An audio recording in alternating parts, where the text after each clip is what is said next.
BSTN.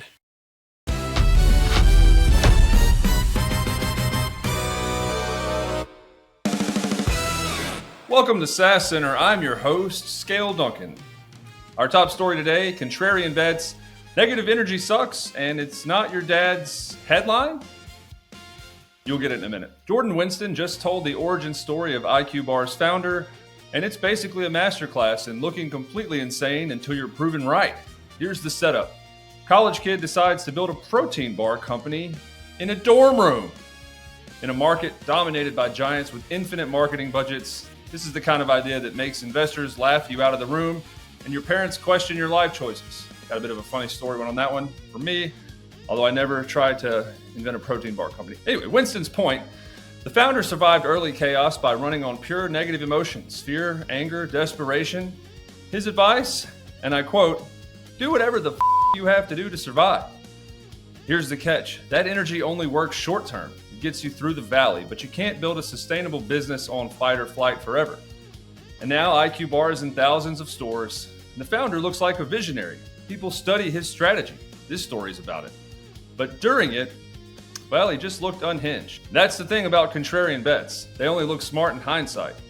Dr. Baruch Fischhoff calls this the I knew it all along effect. Once something succeeds, our brains retroactively decide it was obvious.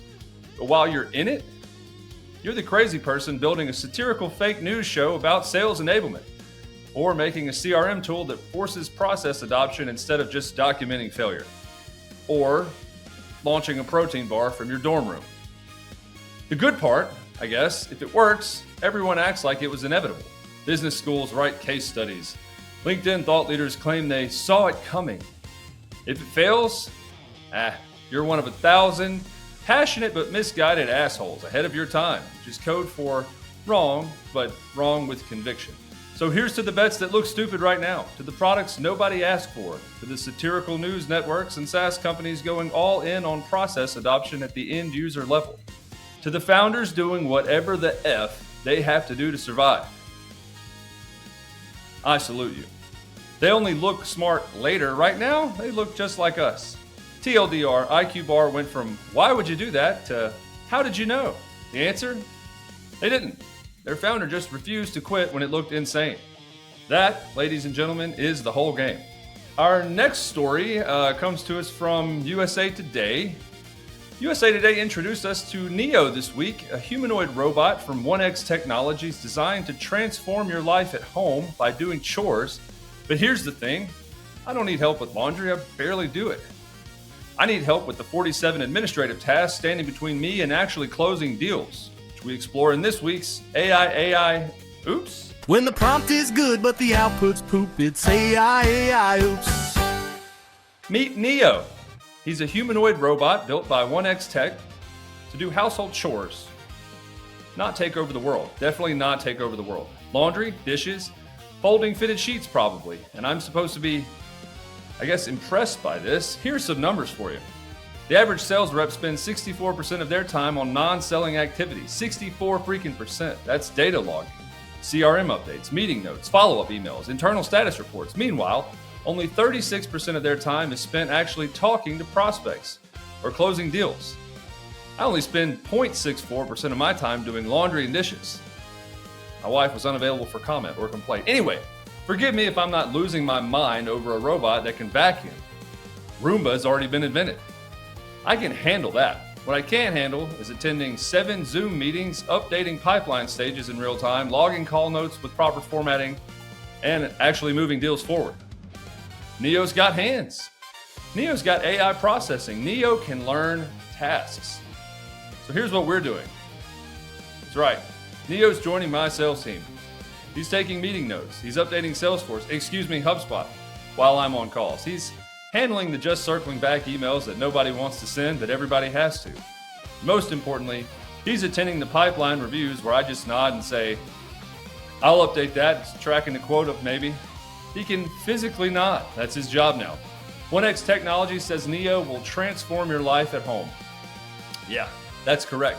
By making me a freaking revenue generating machine who never has to choose between CRM hygiene and commission checks again. Move over AI meeting recorder. Hello in-home robot AE. Neo doesn't forget. He doesn't skip fields. He doesn't put TBD in the close date because he's too busy to think about it. He's not avoiding the CRM. He's built for repetitive tasks, like sales. For research, and thanks to our sponsor, Supered, I took myself up on this idea. Thanks to that whole Contrarian bet thing, I went ahead and got a Neo, splurged a little bit. And let me tell you, it's working. Kinda. Check this out.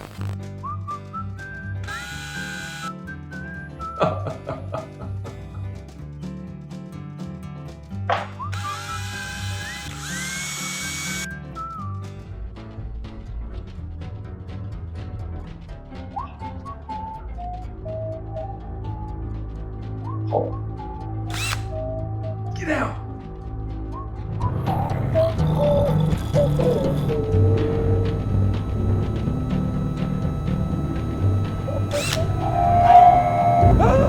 Yeah, it did not go as expected. 20K plus just for my robot AE to turn on me and try to escape, which is wild because after this short commercial up next, it was a very non-robot escape that also recently made the news, and it is bananas. We'll show you this 8+ story. Wow, Rob, that was bad. After this commercial from our sponsor. Yo, I finally found something that builds a process layer into the CRM. That way your sales teams can follow a sales process every single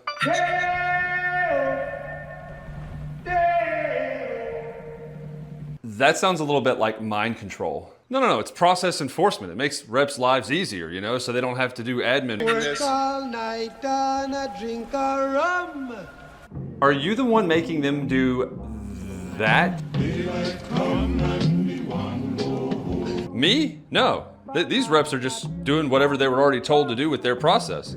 Not my fault. Yeah, I can see how in the wrong hands that could be very, very dangerous, but I guess it's better than a sales manager having to beat the drum all day, every day with this, hey, what's this thing called anyway? Glad you asked. Process rules by Supered. And process boards give managers real-time visibility to make sure their sales teams aren't doing, shit like this anymore. Did he just say 6'7"? I think they did. Poor bunch, all right, banana.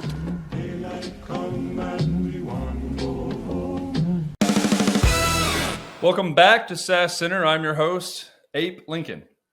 That'll make more sense right now. This week, 3 research monkeys escaped after a truck wreck on I-59. This can't be real. Near Heidelberg, Mississippi. They're still out there. Hopefully not. Authorities can't find them.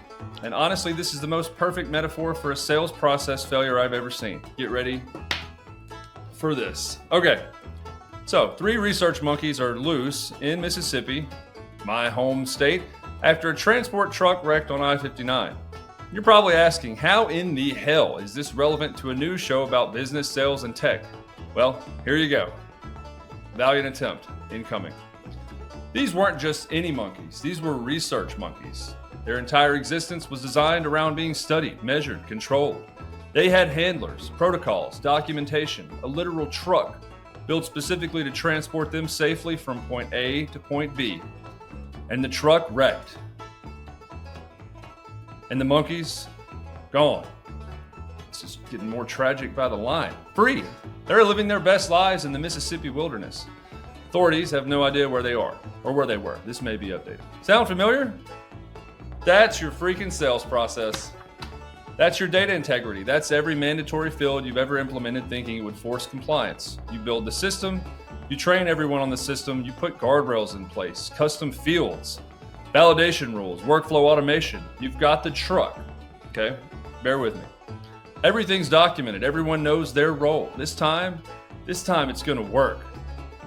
And then one deal goes sideways. One rep goes rogue. One manager says, just close it, we'll update the CRM later. And suddenly your pipeline data is gone. Your forecast accuracy, lost in the woods. Your deal stages, literally untrackable. Sound familiar? Well, now you're out there with the sales ops equivalent of bananas and a net trying to recapture data that has tasted freedom. Come back, pipeline. We have a new dashboard. Forecast accuracy, please. We've simplified the fields. Just come back and let us measure you. Here's the thing about those monkeys. They were research animals their whole lives. The second the system broke, the instant there was a gap in the process, they were out, gone. Because given the choice between compliance and chaos, living things choose chaos every time. So the next time your VP of sales asks why CRM adoption is at 43% and forecasts are off by 30, just show them this story and then get fired. Well, then actually explain that the problem isn't the monkeys, it's the truck. Oh my God, we've got a point here. It's always been the truck, and Supered is a Waymo mixed with an armored Loomis truck, mixed with the world's best GPS system, mixed with, I've lost it. Anyway, if anyone in Heidelberg sees 3 monkeys updating Salesforce, call the authorities immediately. We have a lot of questions. These monkeys are proof that the moment your process depends on perfect conditions, it's already doomed. One wreck and everything you thought was controlled is just poof, gone. Welcome to sales. BSTN.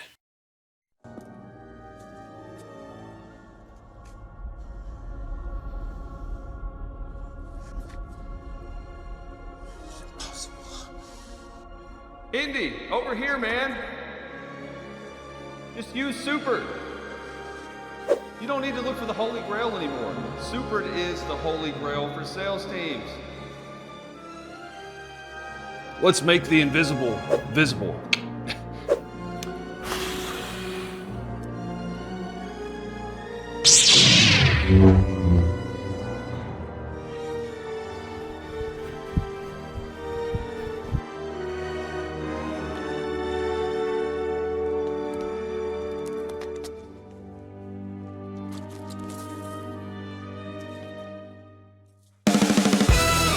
Got a bit of belatedly breaking news. Breaking news. Yep.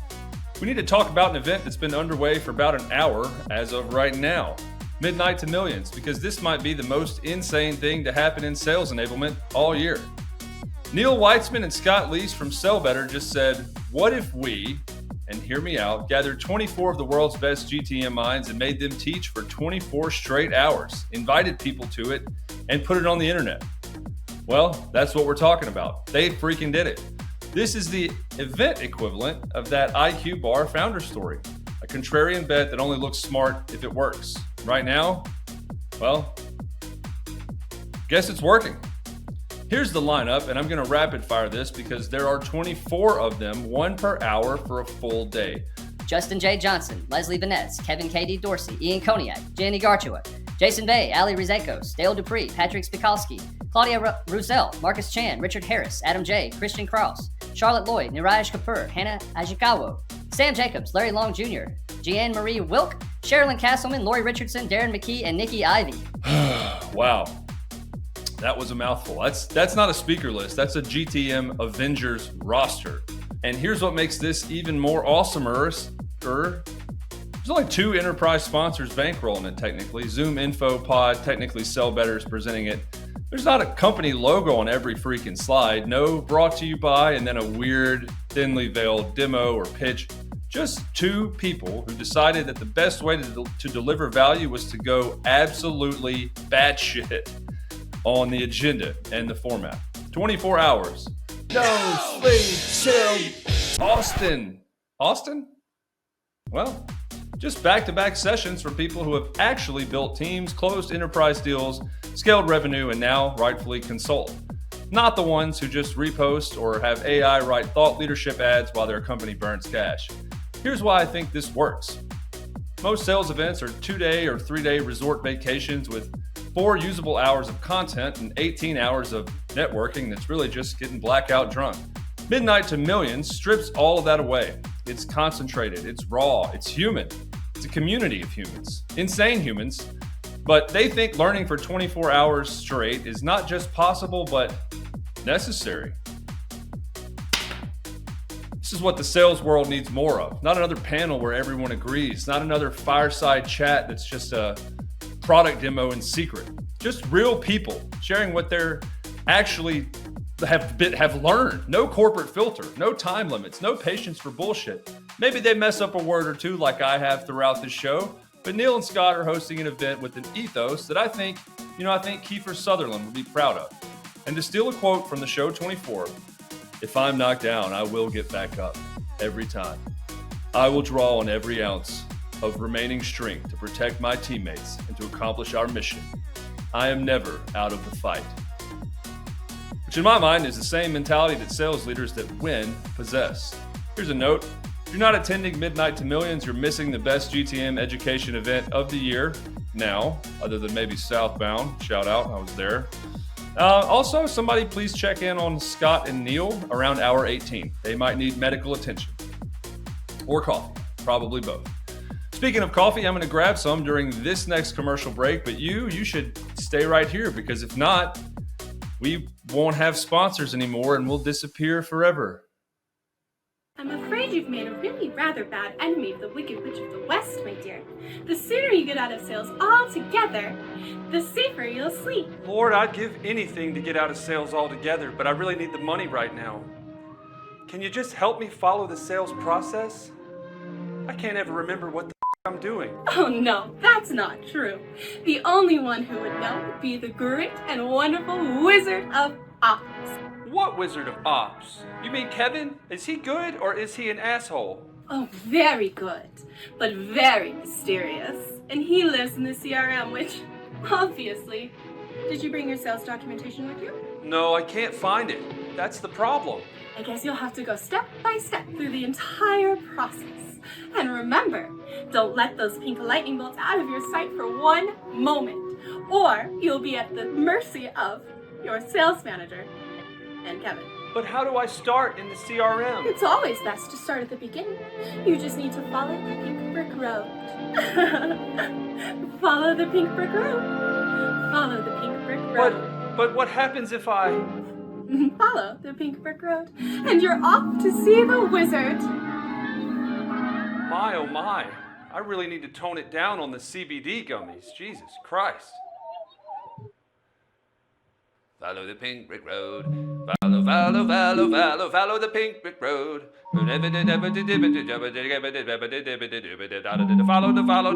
Follow the pink brick road. Super-de-duper-de-duper-de-doop. Beep, beep, beep, beep, beep, beep. Welcome back. No time for that. HubSpot just bought XFunnel. I'm still your host. But listen, if you don't know what XFunnel does, you're already behind. This is a big deal. Let me catch you up. First, the context. HubSpot doesn't do a ton of acquisitions. Historically, they've been builders, not buyers. But in the last 12 to 18 months, they've been on a bit of a tear.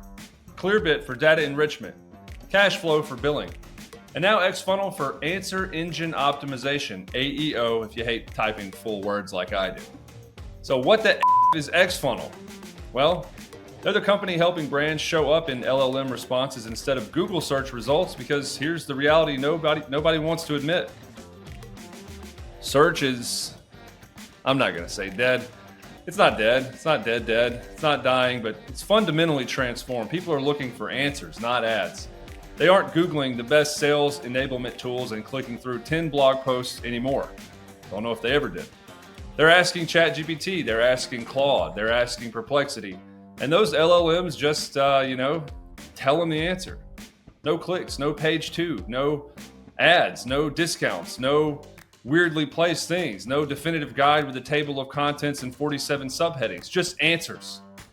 XFunnel's whole business is making sure your brand is the one the AI cites when someone asks a question. And HubSpot saw this shift coming and said, yeah, we're not waiting around for marketing teams to figure this out. We're going to just buy the company that's already solving it. Now, this is a sales show. Why should sales teams care? Because as technology changes, sales and marketing strategies are required to change. It's as simple and as complicated as that. Plus, you should know this shit's happening. AEO is a completely different game. It's not about gaming Google's algorithm. And to be additionally clear, LLM results are not algorithm dependent. No, it's about structuring content so that machines can read, understand, and confidently cite you as an answer choice, hopefully the best one. HubSpot gets this. They're building the future of inbound while everyone else is still Googling how to rank for long-tail keywords. It's honestly embarrassing how far ahead they are. Here's another kicker. This isn't just about marketing. This is about how buyers find you. I guess, feet to fire, that is marketing. If your entire go-to-market strategy assumes people are clicking through a bunch of search results, you're building on a foundation that's already crumbling. So congrats to XFunnel on the exit. Congrats to HubSpot. And to every marketer still arguing about H1 tags and meta descriptions, AEO, the train is leaving the station and you're not on it. And HubSpot just bought a first-class ticket. Or the train station, whichever works better there. Welcome to the freaking future. It's LLM first, and your SEO playbook is close to being worthless. HubSpot, as a note, stays 3 steps ahead by acquiring the company solving problems most people haven't realized exist yet. Meanwhile, your marketing team just published a Ultimate Guide, version 19. Cool. The robots are not reading it. We do have a bit of breaking news, I'm told, and Oh shit, okay. And a special guest.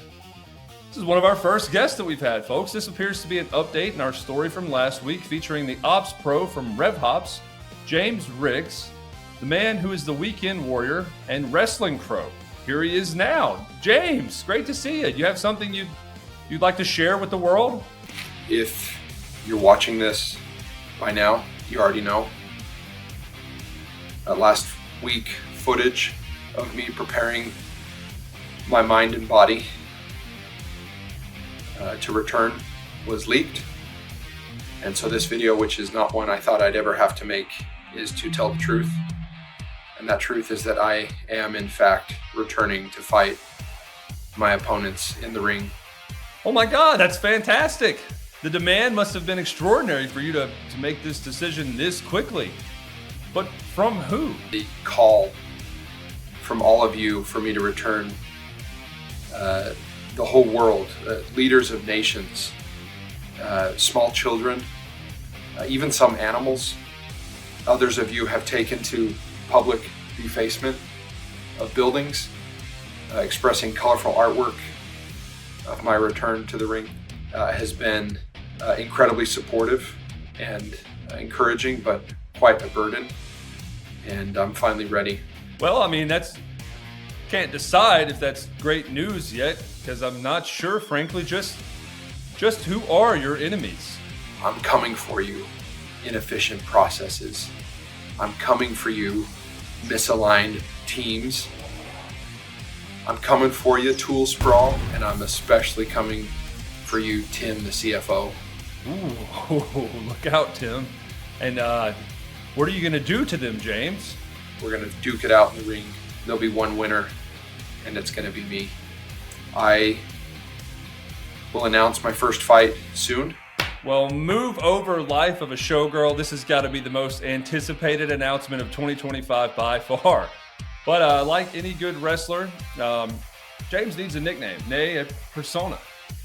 And I'm told on good authority he wants our audience, the same audience he's vowed to protect from the horrors of sales and ops related catastrophes to help him choose. Put your submission in the comments. Someone will get to name a superhero today. And it's the last thing they'll get to do on this show. I've been 2 different people, Ape Lincoln and Scale Duncan. This has been SaaSCntr. We thank you as always for tuning in. Thank our sponsor, Supered. And we'll see you next week, Thursday at 2 Eastern. Stay safe out there and call us about any updates on those monkeys. We're serious.